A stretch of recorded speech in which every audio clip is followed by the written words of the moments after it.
Good morning. Welcome to First Unitarian Church of Wilmington, Delaware. To all of those of you who are here in the sanctuary, and to you who are joining us at home on our online streaming service. My name is Helen Foss, and I am delighted to welcome you today in my role as worship associate. Welcome to you all, no matter the hue of your skin or the origin of your ethnicity. Welcome whomever you love and wherever you are on your spiritual journey. You are welcome here. If you're new to First Unitarian, I invite you to check out our website. It's firstuuwilm.org and learn more about us and sign up for our email newsletter. All right, now I've got a few announcements this morning. First of all, please silence or turn off your cell phones. But you knew that, right? Secondly, there's a budget information meeting at noon today here in the sanctuary and online. You can get the link, I believe, from the e-news as well. And then, of course, you know to keep your masks on and to sing softly. There will be a coffee hour without coffee following the service. Again, keep your masks on, but we can talk to each other and gather in the parish hall, which is wonderful. And one more, our adult forums are resuming next Sunday. And we can't make this announcement during the service next Sunday because the forum is before the service. So before the service at 9:30 to 10:15 in the morning in room 25. It's in the RE wing on the second floor. You get up there with the elevator. All are welcome. No preparation or sign up is required. You can attend when it's convenient. The format is 30-minute video, then 15 minutes open discussion. And they're starting with several sessions of how we learn or not. So that's the end of the announcements for this morning. So welcome again to our service on this closing day of Ramadan, when Reverend Larry will be reflecting on some universal insights from Islam. Starting this first Sunday in May, Reverend Larry is asking us worship associates to reflect at the beginning of each week of each service on the questions raised in this month's Soul Matter packets, which this month is focused on nurturing beauty. I was moved by the question, when was beauty a doorway to the divine? After realizing I needed to Google divine since it's not in my daily vocabulary, and just to be sure I was on the right track, I relaxed and relived a couple of moments in my life when beauty totally moved me. No question, the first time I can think of it, it was when on my first visit to the Grand Canyon.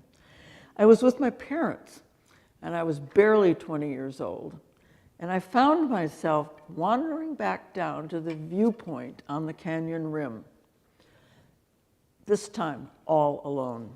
Indeed, it was beautiful, but vast, serene, with quiet only broken by bird song and some of the wind. And all I could think of was that I was being touched by a sense of infinity. Perhaps that's another definition of divine. But at that moment, that feeling has stayed with me all these years. Many years later, there was another memory that was just prompted by the question, when was beauty a doorway to the divine? It was one of the first Soul Matters years, and one of our choices was to take a picture of the same object over a week's time. And I picked photographing the crocuses emerging in our front yard. In other words, documenting emergence. Wow. Every day, I greeted the morning with my camera and inspected the changes from the day before. I'd never really scrutinized or traced this miracle of life, that touch of lush purple and rich yellow-orange petals emerging through the leaf loam, briefly capped by snow one early spring morning. The word exciting cannot capture this experience. Awe is probably closer.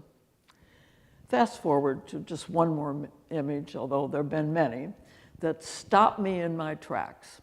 Surely another instance of beauty being the doorway to the divine. Last fall, I had just swung my car out of our parking circle and onto the road. And ahead of me, arching overhead, was a red maple that overnight had transformed from green to crimson. The sunlight was behind the tree, turning the leaves translucent. I caught my breath. Time stood still. And I've never forgotten. Looking back, maybe I do know what divine means. Have you ever had moments like these, where beauty carried you somewhere else? Let's now prepare our hearts and minds for worship this morning.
Good morning. Is that me? I don't know if that's my mic or something else. Okay, so good morning. I'm the Reverend Larry Pierce, and I want to take a good look at each of you. So glad that you are here today to join us. I'm even looking at the people who are joining us online and welcoming you to this ever-expanding circle of joy and compassion. We have a lot of unexpected things that happen when we gather together. But Helen, I really want to express my gratitude for your reflection on beauty as a doorway to the divine.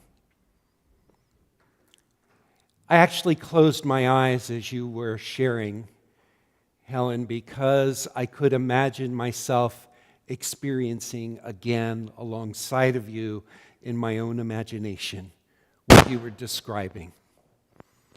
What's going on? Is it this? Oh, hold on. Podium? So I should turn this off? Okay. Okay. Adaptable, that's what we're about. Okay. So as I was saying, I shut my eyes and I could re-experience. Did you as well, as Helen was describing that? And perhaps that for me encapsulates what we want to have in worship. A reawakening of our imagination. An opportunity to sense in each other's presence as well as deeply within ourselves that sense of wonder, that sense of awe, that sense of beauty that allows us to re-enter life in some qualitatively new ways again and again. So welcome to this time of worship together. Our call to worship is from Norman Mailer. Do not leave your cares at the door. Do not leave your pain, your sorrows, your joys. Bring them with you into this place of acceptance and forgiveness. Place them on the common altar of life during this time of worship. Come then and offer yourself to potential transformation by the creative process that flows through you and within all life. Amen.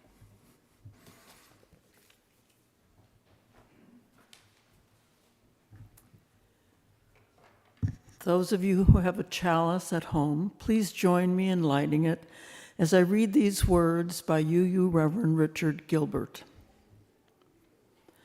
May we be keepers of thy flame.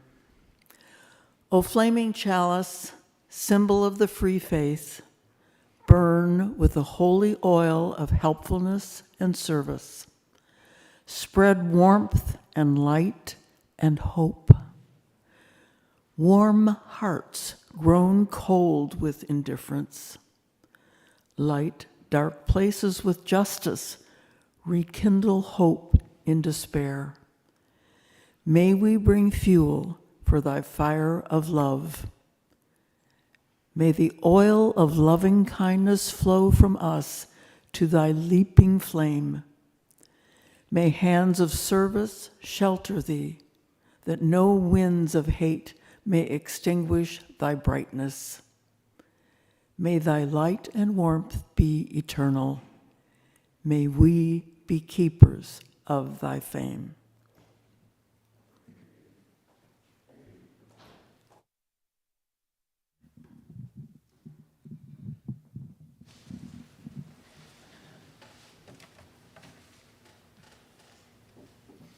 Please rise in love your spirit.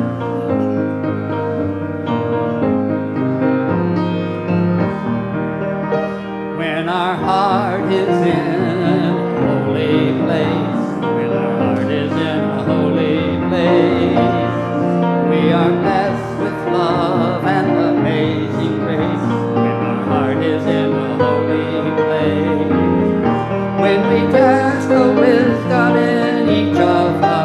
every color, every creed and kind, and we see our faces in each other's eyes. Our heart is in a holy place, and our heart is in a holy place, when our heart is in a holy place. We are blessed with love and amazing grace, when our heart is in a holy place.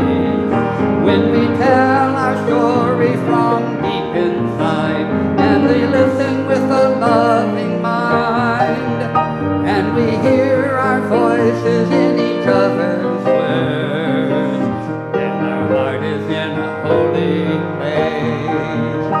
When our heart is in a holy place, when our heart is in a holy place, we are blessed with love and amazing grace, when our heart is in a holy place.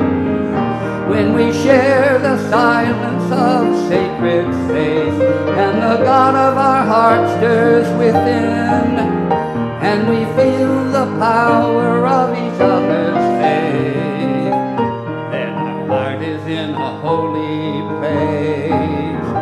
When our heart is in a holy place, when our heart is in a holy place, we are blessed with love and amazing grace, when our heart is in a holy place. When our heart is in a holy place.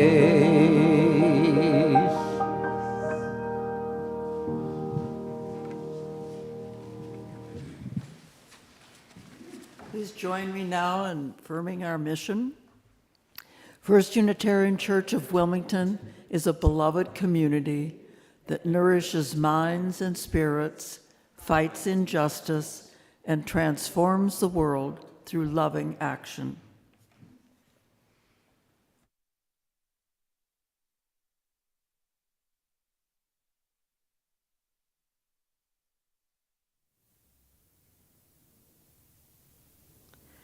Good morning, everyone.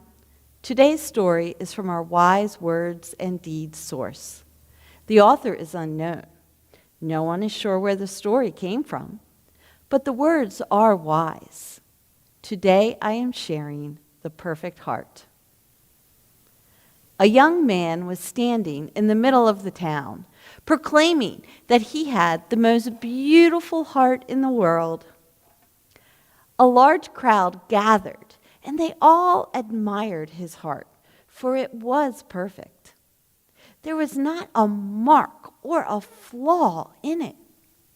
But an old man appeared at the front of the crowd and said, "Your heart is not nearly as beautiful as mine." The crowd and the young man looked at the old man's heart. It was beating strongly, but full of scars. It had places where pieces had been removed and other pieces put in, but they didn't fit quite right, and there were several jagged edges. The young man looked at the old man's heart and laughed. "You must be joking," he said. "Compare your heart with mine. Mine is perfect, and yours is a mess of scars and tears." "Yes," said the old man, "yours is perfect looking, but I would never trade with you. You see, every scar represents a person to whom I have given my love. I tear out a piece of my heart and give it to them, and often they give me a piece of their heart, which fits into the empty place in my heart. But because the pieces aren't exact, I have some rough edges. Sometimes I have given pieces of my heart away, and the other person hasn't returned a piece of their heart to me. These are the empty gouges. Giving love is taking a chance. Although these gouges are painful, they remind me of the love I have for these people too. and I hope someday they may return and fill the space I have waiting. So now do you see what true beauty is? The young man stood silently, with tears running down his cheeks. He walked up to the old man, reached into his perfect, young, and beautiful heart, and ripped a piece out. He offered it to the old man. The old man took his offering, placed it in his heart, and then took a piece from his old, scarred heart and placed it in the wound in the young man's heart. It fit, but not perfectly, as there were some jagged edges. The young man looked at his heart. It did not look shiny and smooth like it used to, but it was now more beautiful because he could feel the love from the old man's heart flowing into him.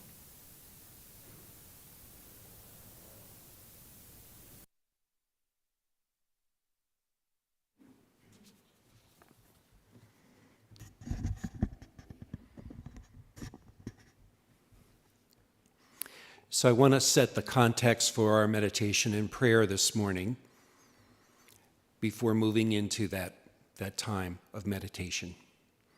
This year, the Jewish Passover, the Christian Easter, the Muslim Ramadan have all converged around the same time. Consequently, in our most recent services, we focused on some of the universal themes of Passover, Easter, last week, Earth Day, and today, one of the themes of Ramadan. Today, since in the United States, the final day of Ramadan, the holiest month of the year in Islamic culture, is being observed. For Muslims, Ramadan is a time for spiritual reflection and for spiritual growth. It's a time to help those in need through acts of charity, and a time to spend time with loved ones. On this final day of Ramadan, our Muslim neighbors may gather and exchange gifts with one another. They may offer each other traditional dishes and sweets, and some Muslims volunteer at a soup kitchen or food pantry to help those who are less fortunate. There's something to be learned in taking intentional time for cultivating the heart, or as I'll talk about in the sermon, of polishing the heart. So our meditation this morning begins with these words as a way to allow us to begin to focus on what our heart is holding. So it begins with these words from the Sufi teacher Rumi. Sorrow prepares us for joy. It violently sweeps everything out of your house so that new joy can find space to enter. It shakes the yellow leaves from the bough of your heart so that fresh green leaves can grow in their place. It pulls up the rotten roots so that new roots hidden beneath have room to grow. Whatever sorrow shakes from your heart, far better things will take their place. And so let us take a moment to attend to whatever sorrow or sorrows we may be holding in our heart in this moment. Let sorrow have a place to sit within our own guest house, as Rumi would say. Rather than retreat from sorrow, let's move towards sorrow and ask of sorrow, what is it that you have to say to me now?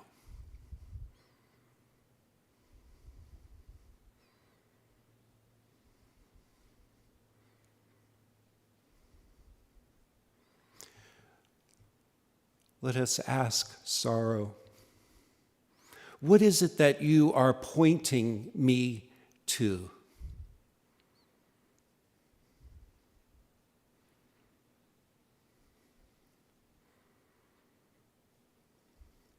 Let us ask of sorrow. What are you telling me about what I really care for?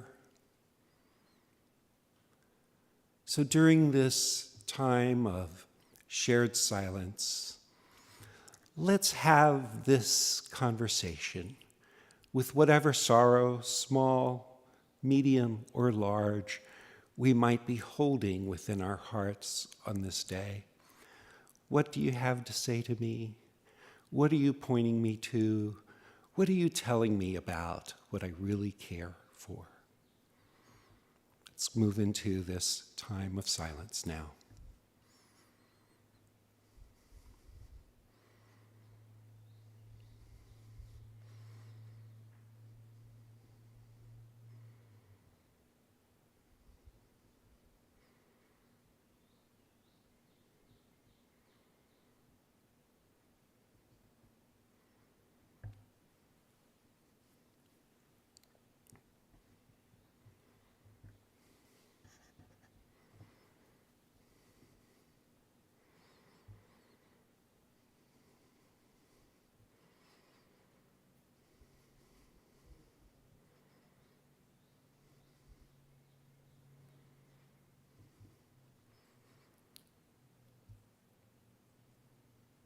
As we attend to sorrow in our heart, we find alongside of it also concern for others or for our world.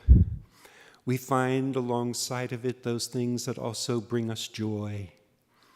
And so each week we allow a time for us to speak those concerns into this room or to write them on the chat.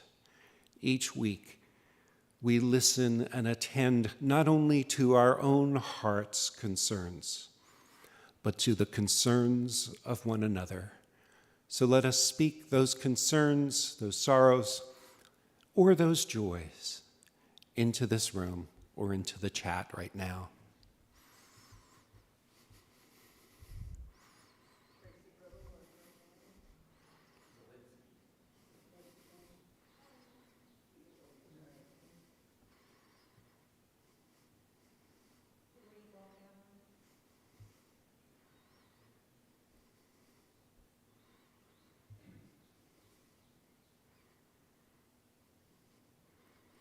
May all whose names were spoken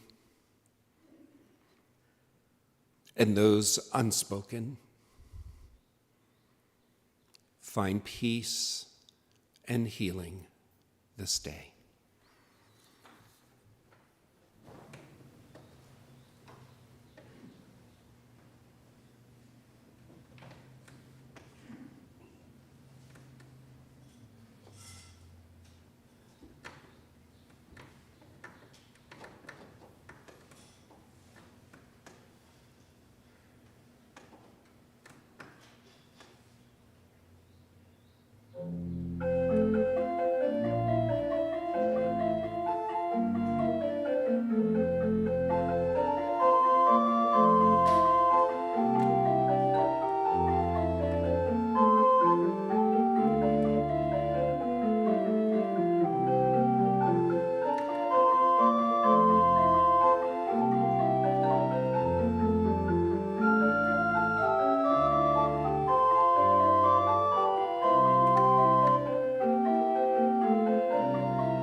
in the movie, The Wizard of Oz, there is a scene with Dorothy and the Scarecrow and the Tin Man on their way to see the wizard.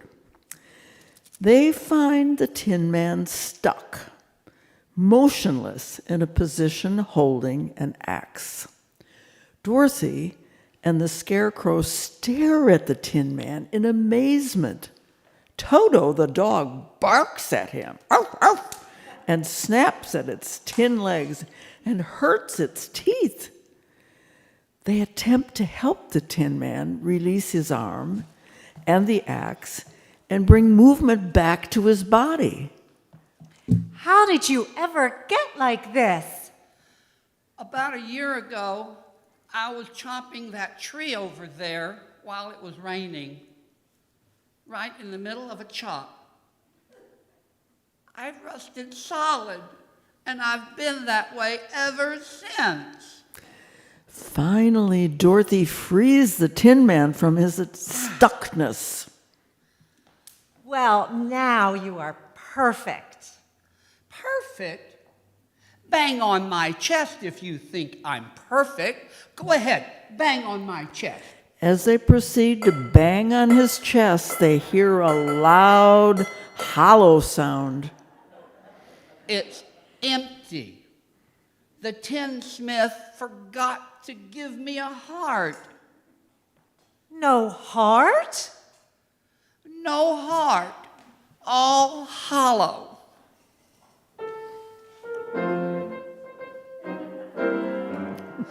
When a man's an empty kettle, he should be on his mettle, and yet I'm torn apart. Just because I'm presuming that I could be kind of human if I only had a heart.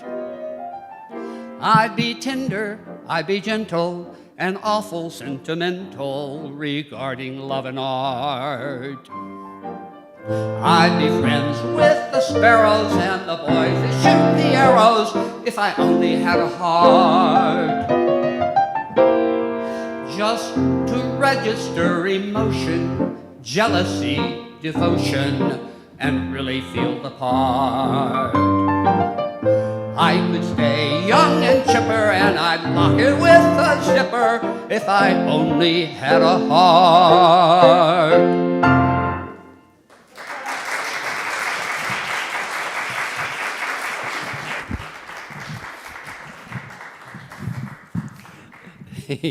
Thank you.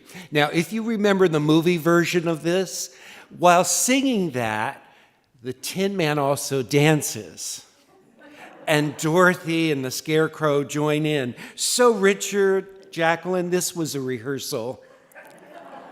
For next time, we'll have to include some dancing, right? Let's see a thumbs up, right?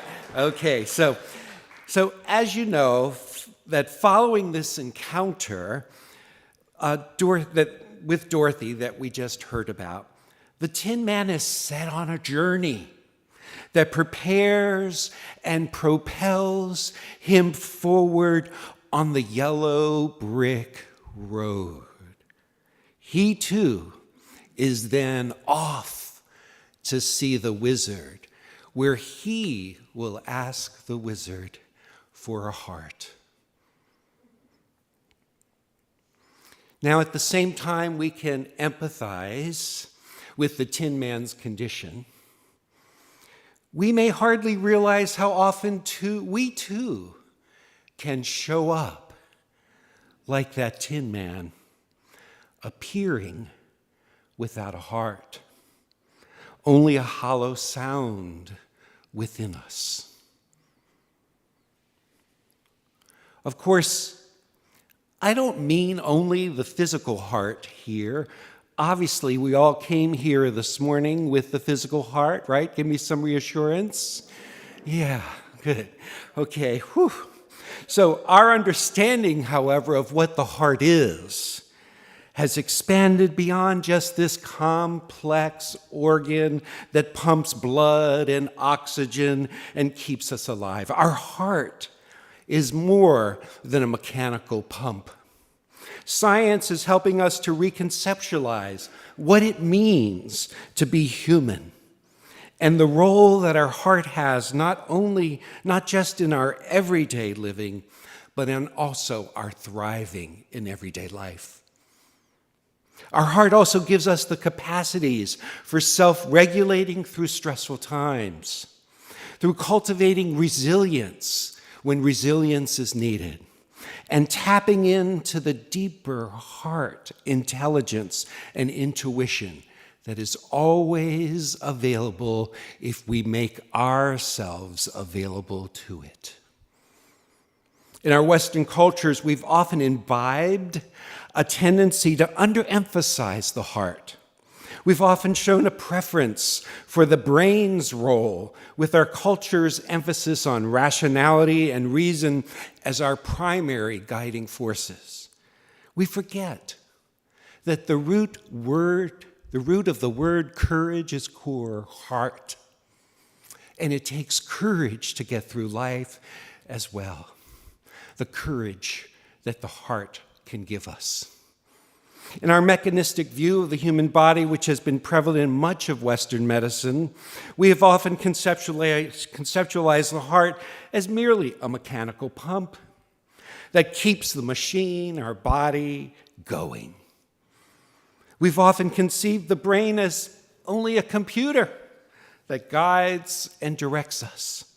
Heart and brain have often been conceived as separate functions, yet concurrently, we've always known intuitively, at least, that the heart is more than the physical organ. Just think of the commonplace expressions that we have. Listen to your heart. Go to your heart for the answer. Put your heart into it. There have always been traditions like Sufism, the mystical branch of Islam, which I'll be talking about, that understood that there is a wisdom of the heart, a wisdom of the heart that is worth cultivating. To truly appreciate the insights from Sufism, I think we need to recognize, first of all, some of our own preconceptions, our own tendencies to conceptualize about the heart and the mind in particular ways, and to update these preconceptions. So that's why I'm starting the conversation in this particular way. I want to start by offering some reconceptualizing before we open ourselves up to some of the insights from Sufism. We already know that our everyday experience of the heart is more than that of a mechanical pump or a muscle that pumps blood. We know that by our constant reference to our heart or touching our heart sometimes when we're feeling something deeply or we're wanting to tap into some wisdom that we know is there. Research done at the Heart Math Institute and other places have offered some other perspectives based on 25 years plus of research.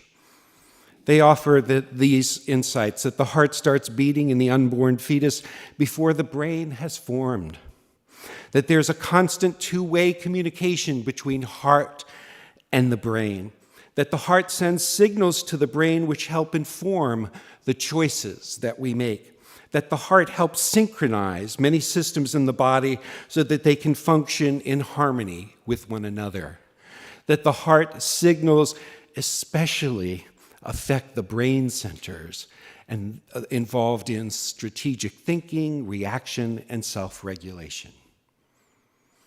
We also know, we don't need a scientist to tell us, that negative or stressful emotions throw the nervous system out of sync. And when that happens, our heart rhythms become disordered and appear jagged on heart rate variability monitors. When this happens, there's an increased stress on the physical system, and this negatively impacts our mental functions as well. In other words, our distress, our anger, our anxieties cause changes in our heart rate variability that can be measured, and the impact is more than the impact on just our heart. It is an impact on our total nervous system.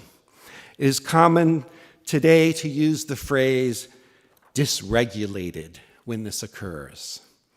Now, the good news is that at the same time when we can experience or cultivate positive emotions like appreciation or gratitude, love or care or compassion, that there's an increased balance in the nervous system that occurs. When measured, these emotions produce a smooth, harmonious, sine wave-like heart rhythm when shown on a monitor. Our heart and mind, therefore, are more interconnected than we tend to think they are.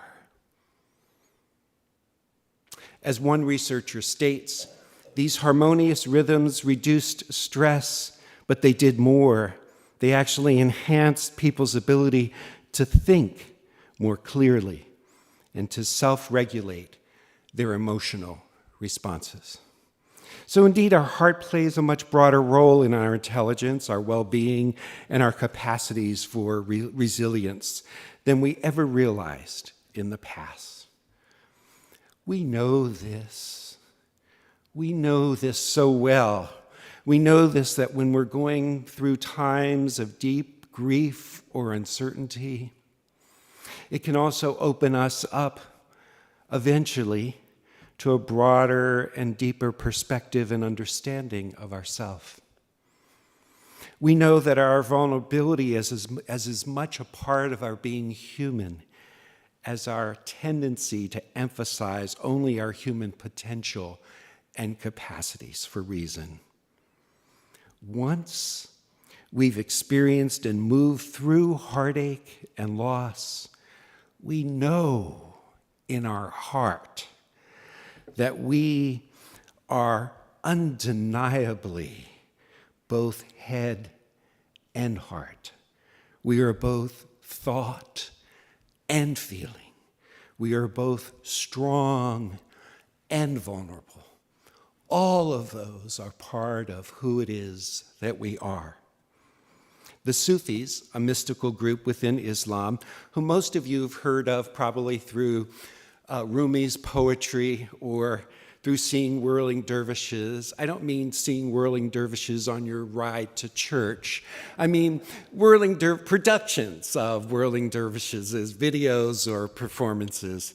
So the Sufis, they have a very nuanced understanding of the heart that informs their spirituality and their psychology. So I want to share a little bit of that with you today. Of course, I sense that there's some value that can be gained as we listen to these particular perspectives. Al-Ghazali, who articulated a Sufi psychology based on an understanding of the role of the heart, teaches this: if you would like to know yourself, you should know that you are created by two things. One is your body and your outer appearance, which you can see with your eyes, and the other is your inner forces.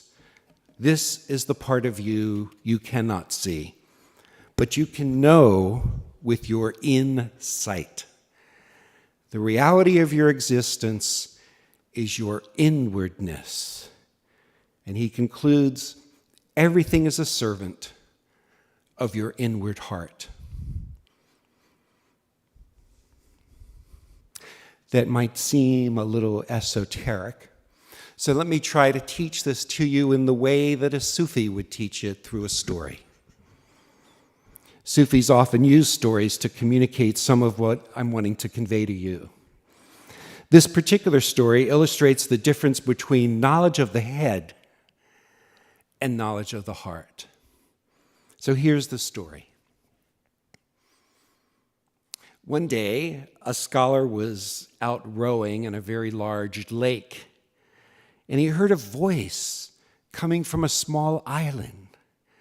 Curious, he rowed to that island, and he found a hermit practicing a form of prayer that includes sitting and reciting a holy phrase over and over again.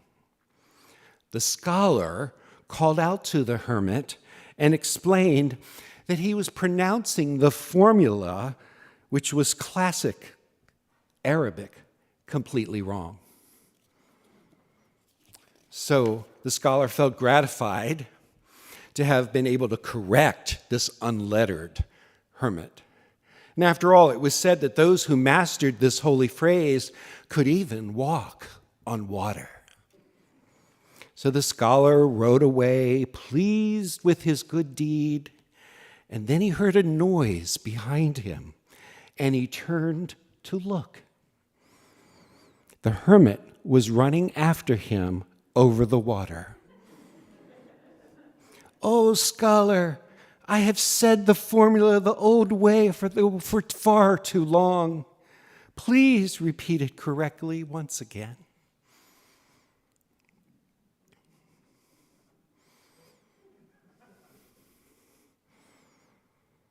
Kabir Helminski, another Sufi teacher who authored a book called The Knowing Heart, writes that the Sufi is someone who understands that the heart is an intelligence beyond intellect, a knowing that operates at a subconscious level. Intellect can only take us so far. It can think about faith, hope, and love, for instance, but it cannot entirely experience these qualities. This is the function of the heart. The heart is the faculty of knowing that apprehends the qualitative universe, that apprehends qualities such as gratitude or reverence or awe or wonder. So the essential practice for the Sufi is to bring the thinking mind down to the heart, to submerge into the heart space, thus by bringing reason and heart into a new sense of unity. As I've mentioned, the Sufis talk about polishing the heart, the qualities of compassion, generosity, wisdom, justice, beauty, and glory. All of those, if we polish our own hearts, we become more capable of actually reflecting those qualities into the world. So we open our heart to being a good reflector of the best qualities. Another Sufi story illustrates what I'm trying to convey here. The importance of this discipline, of the polishing of the heart, of cultivating qualities in our heart that we want to reflect in the world, requires some self-awareness, some consciousness. It requires a knowing heart. And so this story goes this way. Nasruddin, a Sufi master, was serving as the local judge. A woman came to him with her son and complained that her son had an uncontrollable sweet tooth. She asked Nasruddin to tell the boy to stop eating sweets all the time. Nasruddin nodded sagely. That's what wise sages do, they nod sagely. And he told her to come back in 2 weeks. When they returned, Nasruddin said to the son, "Boy, I order you to stop eating sweets." The mother asked, "Why did you make us wait for 2 weeks? Couldn't you have said to my son when we first came to see you the same thing?" Nasruddin answered, "No, I couldn't possibly have told your son 2 weeks ago." "Why not?" asked the mother. "First," Nasruddin replied, "I had to stop eating sweets." So there was some polishing of his own heart in those 2 weeks. There was his attention to his own inner self, his own inner being, that allowed him to show up in a different way in that intervening time. Perhaps you see the embedded wisdom in this story. Aren't we so accustomed to talking and not actually doing? You don't have to answer that. Aren't we so accustomed to thinking that because we've talked about something, that we've actually done it? You don't have to answer that. The medical doctor, Rahul Weiniger, I believe, offers an opportunity through these questions to become more aware of our heart as something to be in relationship with and to attend to, or to polish the heart, as the Sufis say. So I'm offering these questions for your own reflection. Maybe you'll find a time this week to pause and reflect on these particular questions.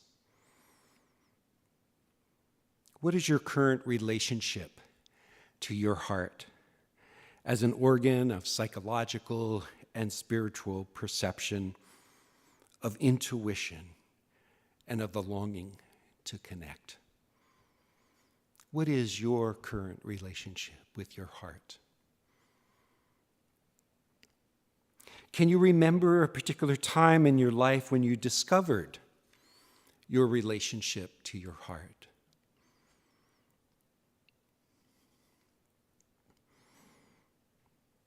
Has there been a time when you felt disconnected from your own heart?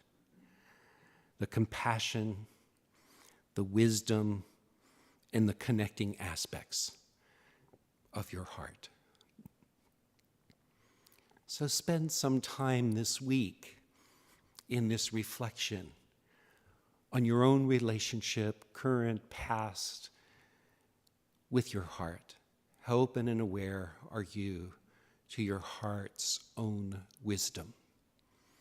You might even occasionally during this week pause and ask yourself, what is it that my heart wants to say in this situation?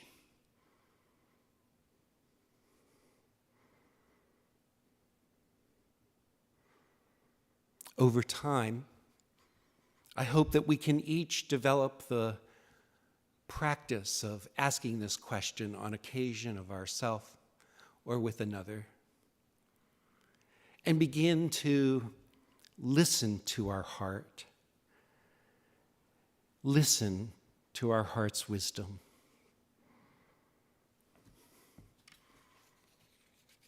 This, for me, is one of the enduring lessons of the Sufi practice of polishing the heart. Whether it's done during a designated period like Ramadan or any old time of the year, I think it helps bring us in to our own deeper humanity. So in one of the closing scenes of the book, The Wizard of Oz, Dorothy, the Lion, and the Scarecrow and the Tin Man encounter the Wizard of Oz. They realize with great disappointment, do you remember this scene? That it's a little man behind a curtain, not the grand person who they imagine would fix them and cure them of all their inadequacies. The Tin Man asks for a heart. Very well, answered the little man behind the curtain, but I shall have to cut a hole in your breast so I can put your heart in the right place. I hope it won't hurt you. Oh no, answered the Tin Man, I shall not feel it at all. So Oz brought a pair of tinsmith's shears and cut a small square hole in the left side of the Tin Man's breast. And then going to a chest of drawers, he took out a pretty heart made entirely of silk and stuffed with sawdust. Isn't it a beauty? He asked.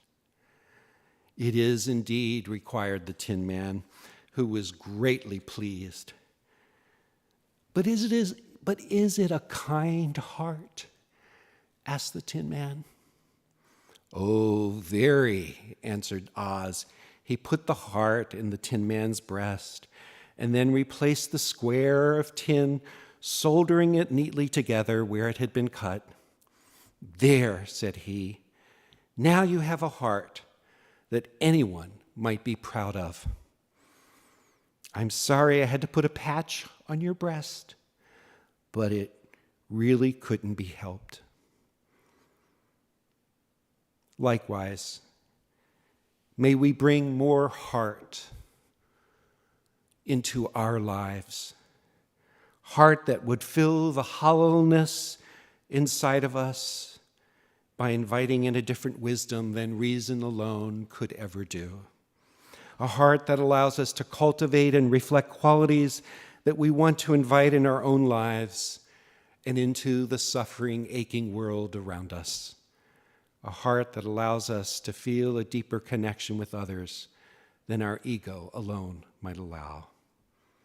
A heart that allows us to connect with and to be transformed by the everyday beauty and wonder that are ever present, that are there to nurture us, and the reverence that completes us as human beings. The Tin Man sang in the movie, "If I only had a heart." And I say to you, well, we do have a heart, so let's connect with it. Let's invite it in and bring more heart and heart wisdom into the living of our days.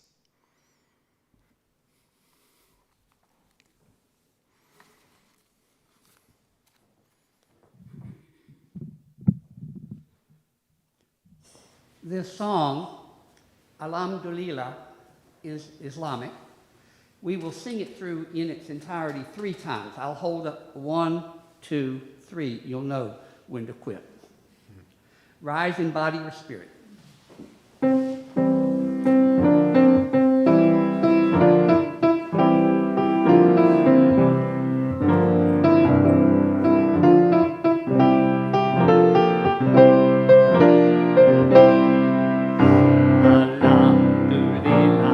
Alhamdulillah, alhamdulillah, alhamdulillah, alhamdulillah, alhamdulillah, alhamdulillah, alhamdulillah, alhamdulillah, alhamdulillah, alhamdulillah, alhamdulillah. Alhamdulillah, alhamdulillah, alhamdulillah, alhamdulillah, alhamdulillah, alhamdulillah.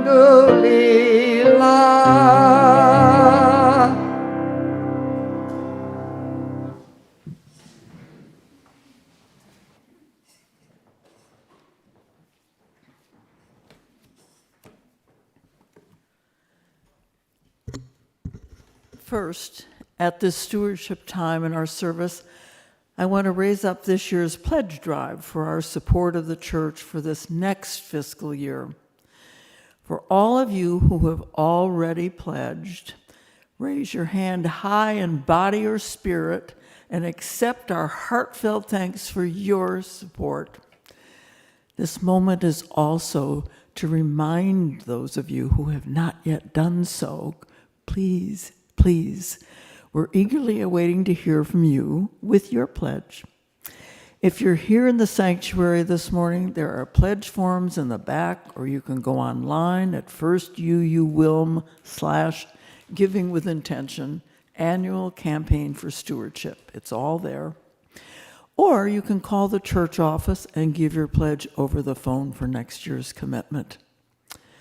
Now, as we move into our invitation for you to make a financial contribution to support the ongoing work of our church now, first, I'd like to, with all this talk of heart this morning, my mind has returned again and again to the aspects of my relationship with First Unitarian, as well as where that heart, that love for our church, has played out for other First U members.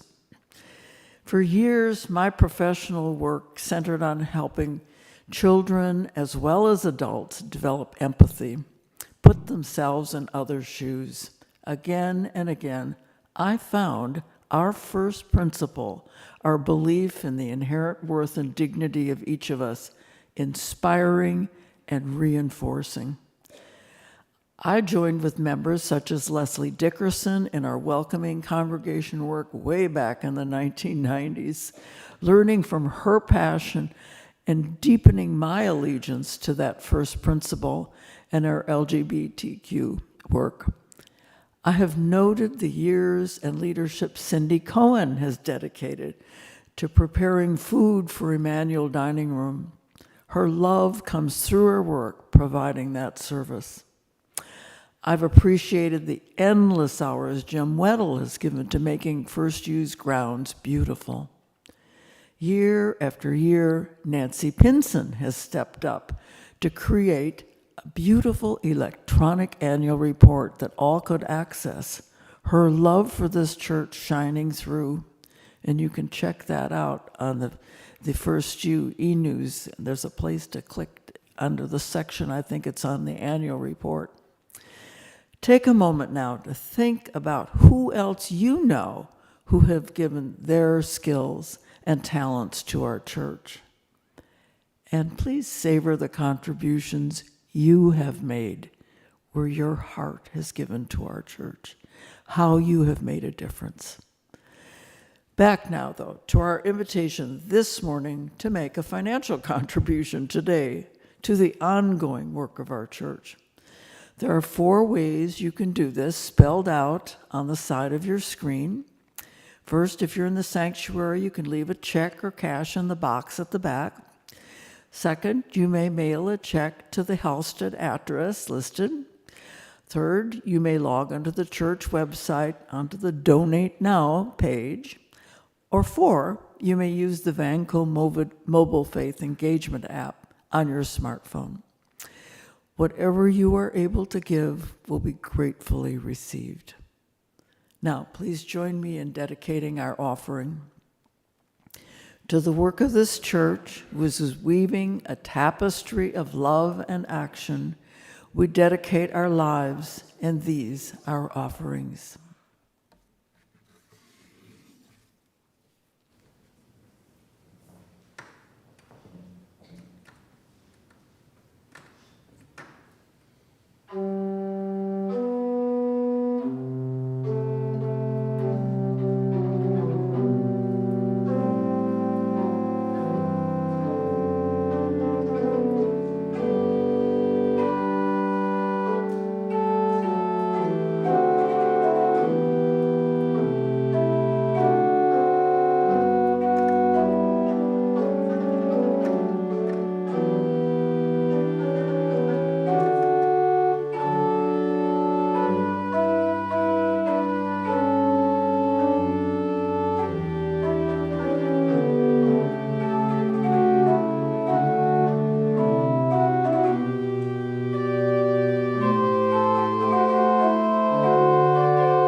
Our closing words are by Imam Khalid Latif. Protect us always from hearts that are not humble, tongues that are not wise, and eyes that have forgotten how to cry.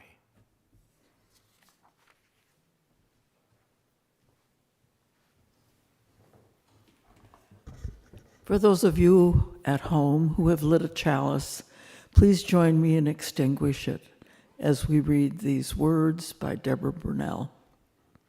Kindle new sparks. We have basked in the warmth and beauty of this flame and this community. As the chalice flame is extinguished, let us carry its glow within. Let us kindle new sparks within these walls and beyond.